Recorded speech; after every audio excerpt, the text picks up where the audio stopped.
కొమరంభీం జిల్లా దహేంగా మండలంలోని కొత్మీర్ గ్రామంలో మండల ఎస్ఐ విక్రమ్ ఆధ్వర్యంలో జననాట్య మండలి ద్వారా అవగాహన సదస్సు నిర్వహించారు. ఈ కార్యక్రమంలో సీఐ కుమారస్వామి మాట్లాడుతూ బైక్ నడిపేవారు హెల్మెట్ తప్పనిసరిగా వాడాలని, వాహన పత్రాలు వెంట ఉంచుకోవాలని సూచించారు. మద్యం సేవించి వాహనం నడపకూడదని, సైబర్ నేరగాళ్లకు గురికాకుండా జాగ్రత్తలు పాటించాలన్నారు. మహిళల పట్ల గౌరవంగా ప్రవర్తించాలని, గుడుంబా, గంజాయి వంటి మత్తు పదార్థాలకు దూరంగా ఉండాలని తెలిపారు.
దయచేసి మనకు ఈ మంద అనేది ఎంత ఘోరమైన సిచ్యువేషన్ దారి తీస్తుంటే, ఒక ఊర్లో ఒక మంచి పిల్లగాడు ఉంటాడు.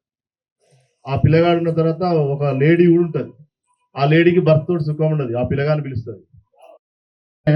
ఎక్కడ మన పెంచుకల్పేట మండలంలో కూడా అగరగూడలో కూడా చేసుకున్నాం. అట్లా తయారు చేసుకున్నాం. అట్లా ఎప్పుడైతే అవి బంద్ అవుతాయో, బంద్ అయిన తర్వాత మీకు రిజల్ట్ ఏర్పడతాడు. ప్రతి పైసా ఇంట్లోకి వస్తుంది. ఆ పని, ఆ డబ్బులు ఏం చేయాలో అర్థమవుతుంది, ఏం చేయాలో ఆలోచిస్తారు. అట్లా అవి జరగకుండా చూసుకోండి దయచేసి అనుకుంటాం. ఏ తల్లిదండ్రులు అయినా నా బిడ్డ చాలా మంచిది అనుకుంటాం. ఎప్పుడైతే మేము వాటి ప్రూఫ్స్ తో సహా చెప్పినప్పుడు అప్పటిదాకా నమ్మరు మీరు. ఏనరా స్కూల్లో కూడా మనకంటే ఎక్కువ టైం, మన ఇంట్లో ఉండే కంటే ఎక్కువ టైం స్కూల్లో ఉంటారు పిల్లలు. వాళ్ళకి తెలుస్తుంది వాళ్ళ క్యారెక్టర్. కాబట్టి మీ పిల్లలు చదివే స్కూల్ కానీ కాలేజ్ కానీ పోయి కనుక్కోండి. వాళ్ళ దోస్తులు ఎవరంటే దోస్తులతో కూడా మాట్లాడినప్పుడు మీకు అర్థమవుతుంది. ఆ స్టార్టింగ్ స్టేజ్లే మీకు నచ్చిన వ్యక్తి దగ్గర తీసుకుపోయి వాడిని మాట్లాడిస్తే వాడు ట్యూన్ అవుతాడు. అది తప్పు అని చెప్తాడు. అర్థమైందా?